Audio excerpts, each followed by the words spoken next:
show and talk nutrition to me with Kelly Springer. Kelly, how are you? And this is a really inspiring story we have today. I can't wait. So today's guest is Jason Mendelsohn and is known as Superman HPV. So a stage 4 HPV-related tongue cancer survivor turned national advocate. I cannot wait to dive into this story. We were just talking before. We almost didn't get the podcast started because we could just go on and on. But I want you to share your journey with us. How are we going to bring up awareness about HPV? And tell us all the things. How to start? How do you know? I know you didn't have any signs or symptoms. So what happened? How about this? And thank you for having me on. And please stop me if I go too long in sharing what took place 11 years ago. So I am known as Superman HPV within the head and neck cancer world. It's not because I'm an arrogant jerk who actually thinks he's Superman. My friends called me Superman during chemo and radiation. So I decided to adopt the name, go public to draw attention to a diagnosis I had never heard of. Short story, when I was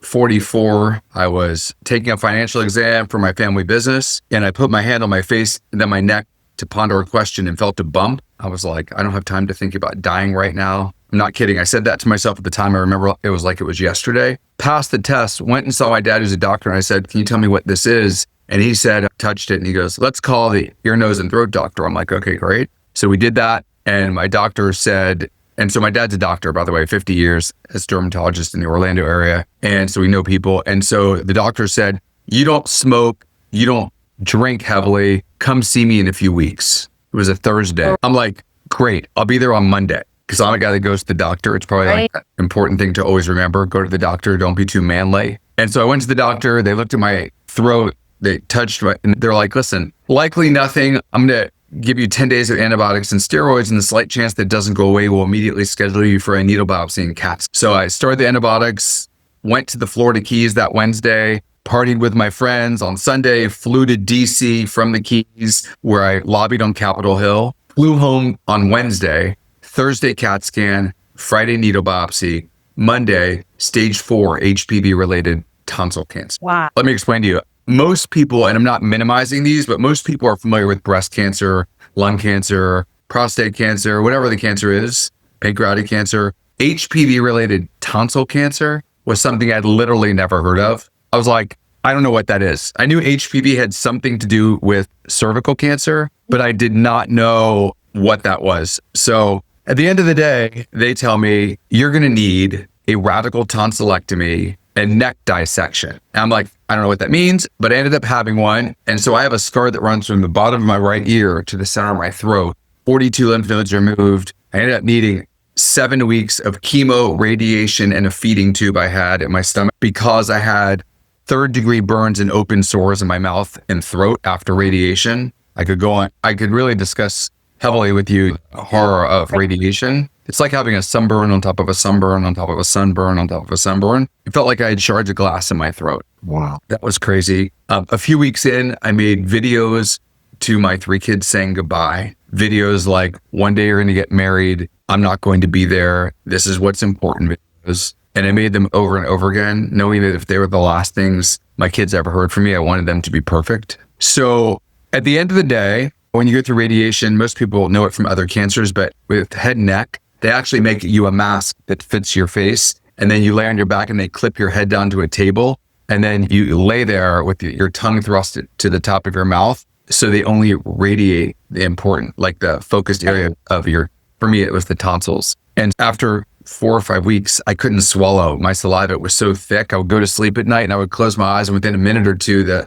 saliva was so thick it would cover my airway, and I would wake up like someone was choking me. And so one of the reasons I share my story is to protect and prevent other parents from ever having to make videos to their kids saying goodbye like I did. And if I fast forward to HPV, what I'm trying to accomplish, if that's what you want to know, or do you want me to stay where I am? Yeah, it's like, how do you prevent this? So is this a family show? No, we can go deeper. Yes. So I'll be a little bit more quick about this. HPV, when I decided I would go public, one of my wife's friends said, why isn't your husband ashamed? And I'm like, one, I never thought about being ashamed. Cancer is hard enough to deal with. And I'm like, so I started doing my homework thinking, why would she even ask that? So I learned that HPV is the most common sexually transmitted virus on the planet. 3 out of 4 adults by 30 have the virus. Let me repeat that. 3 out of 4 adults by 30, 62% of freshmen in college. And with current information, in the last 48 months, tongue, throat, and tonsil cancer, which is called oropharyngeal cancer, by the way, has surpassed cervical cancer and become an epidemic among men between 40 and 60, although it also impacts women.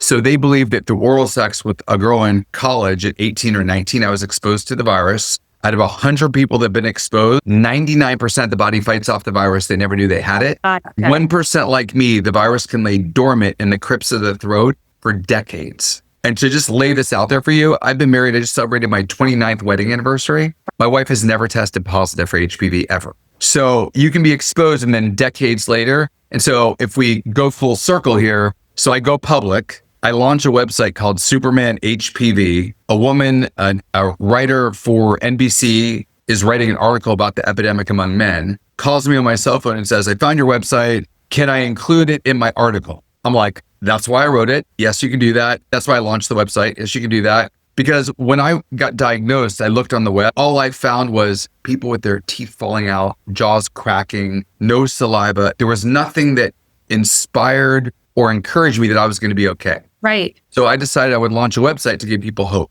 And at the end of the day, I've said it a million times, but I launched my website to provide inspiration and information for those diagnosed and or researching HPV, the HPV vaccine, and HPV-related cancers. Again, this is crazy. Neil gets, obviously, I didn't know what this story was prior to getting on here. I was diagnosed with HPV at the age of 18 years old and had to have a full LEEP surgery at 18. They thought I might have to have a hysterectomy. It was, and when I finally spoke about it and came home for that procedure, I had all these different people, my aunts, different people come out of the woodwork saying, oh, I had it too. Oh, I had it too. And no one was talking about it, of what it was, how could it affect your health? And then thank goodness I now have daughters and they all got the vaccine and I got it very first, like as soon as I possibly could. But it really affected me in that way, not to the fact that thank goodness there's more testing with pap smears and things like that, but also the fact that I was even getting pap smears at 18 years old and was able to get that LEEP surgery. But I am tied to your HPV story in a different way. One, I'm glad you're okay. Two, one of my goals is to have my cancer story shared in as many languages as possible on all 7 continents to save lives worldwide. My goal is so I spoke last year. There's an international HPV conference, and I spoke in Edinburgh as part of that conference last year. And I'm flying to Bangkok October 18th, where the conference is this year. I'm the throat cancer survivor who's speaking as part of a panel. My son, actually, who we were talking about earlier, happens to be in Israel, is actually meeting me there because as part of it's called One Less Worry. It's a campaign that's created by IPVS, which is the International Papillomavirus Society meeting. And by the way, I never thought that would be something I'd be a part of because before 11 years ago, I never used the 3 letters HPV together in a sentence ever. But my son did a little video as a throat cancer survivor's son, like the child of a throat cancer survivor. And his video got over 2 million views. And so he was coming just to hang out with me. And now they're putting him on a panel. I love it. Helping. And he also did advocate. He did some lobbying on Capitol Hill for the Prevent HPV Cancers Act. It's another thing we could talk about. But HPV, just to be quick on this again. So throat cancer is tongue, throat, tonsil. We talked about cervical cancer. There's also vaginal cancer, vulvar cancer, penile cancer. And there's something that I just learned about called RRP, which I'm assuming neither of you ever heard about because No. I'd never heard about it. And so I learned about it at the National HPV Conference a few months ago. But it stands for recurrent respiratory papillomatosis. And it is when a woman gives birth and she has HPV and the HPV gets into the lungs of the child. I met 2 women, both of which I think they're in their 50s. Guess how many surgeries each one of these women have had since being diagnosed with RRP from when they were kids? No idea. Yes. Give me one number. The answer is to 400. What? Yes. And that's the other thing. So I know anti-vaxxers are never going to listen, but if these are just parents that are not educated because no one's told them, Yeah. anytime someone tells me they have kids or grandkids 9 and older, because right now people can get the vaccine from 9 to age 45, but the earlier to get, the better, because once you've been exposed to the strains of the virus that cause cancer, the vaccine doesn't protect you. So doctors are trying to talk to parents about cancer prevention, not anything about HPV, the most common sexually transmitted virus. It needs to be about you can protect your kids from preventable. Yes.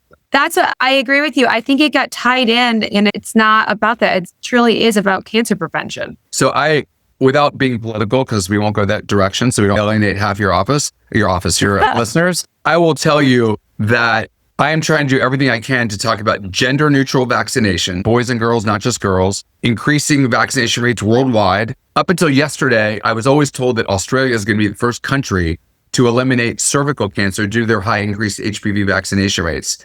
And then I read yesterday, it might be Denmark. It's another country. It has also extremely high rates. So you know how we always talk about making obviously America great, or keeping it great. I feel like we should be the country with the highest HPV vaccination rates to eliminate preventable cancer. Because if this were breast cancer, everybody but the anti-vaxxers would be giving the vaccine to their daughters. I truly think that there is a huge lack of education. People don't know what it is, they don't know. And so I think what you're doing is fantastic. And by the way, I'm registered nothing. I am zero political. I am here to educate. I also love speaking on the Hill. And I think that this should be a non-issue of what political side you're on. This is cancer prevention. What is a parent's, in my opinion, again, this is just me, you don't have to agree. What is a parent's number one job? In my family, that number one job is to protect their kids. And if you have a vaccine that protects your kids from preventable cancer, again, if no one remembers anything else from this except what I'm telling you, and to happen to me personally, I was in bed 18 hours a day for a month. I had third-degree burns and open sores in my mouth and throat. I literally made videos to my kids saying goodbye. Even today, after the brutal treatment, if you gave me a chocolate brownie and I ate it and I brushed my teeth, flossed my teeth, not in that order, flossed my teeth, brushed my teeth, gargled with mouthwash, I would still spit out chocolate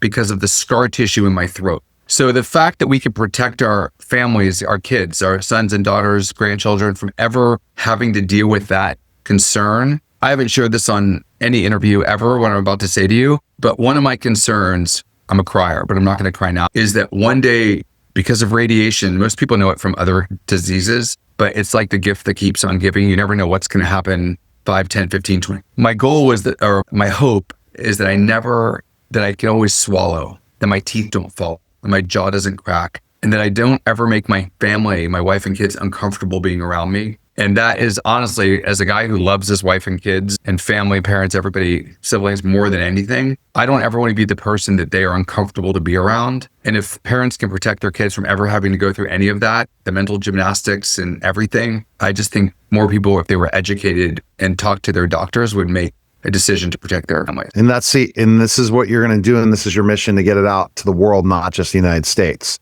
And I think that's a powerful thing, Jason. And I think that you just have the work ethic to do this. You are out there speaking about it and you should be commended for it. Thank you. Appreciate Yeah. it. Any way we can help, let us know. Yeah, it's not a story that I tell very often and probably. And now, Kelly, you're going to help people that are suffering through this. Kelly's choice, and then tell the story. It's important. Yeah, it is important. And I think, again, once I shared mine, we were talking a long time ago, but once I shared it, it was interesting of how many people kept it quiet. And because like you said, like it came into a shaming thing where this is a cancer prevention thing, not a sexual thing. So I don't know. We're happy to help you out anyway. Thank you. Cancer is just hard enough to deal with, let alone to have to be ashamed or embarrassed by it because of the stigma. So I'm hoping that I can eliminate the stigma, help increase HPV vaccination rates, have people that might be hiding in the shadows find light in the darkness, and just make the world a healthier place, like what you're doing. Absolutely, Jason. Best place people can connect with you. Where can they go? Yeah, I'm Superman HPV on Facebook. Can I give my cell phone number? I give it to everybody, 407 782 5614, 407 782 5614. And reach out anytime. Jason at Superman HPV is my email. Appreciate it, Jason. Thank I you. loved hearing your story, and you're going to inspire so many other people too. So thank you very much for coming on the show today, and we'll talk soon. Thanks for including me. I appreciate it. All right. And go to kellyschoice.org and also purchase the new Weight Loss Era. Appreciate it, Kelly. Thank you, Jason. That Thank you. was a special Appreciate it. simulcast of the Neil Haley Show and Talk Nutrition to Me, guys.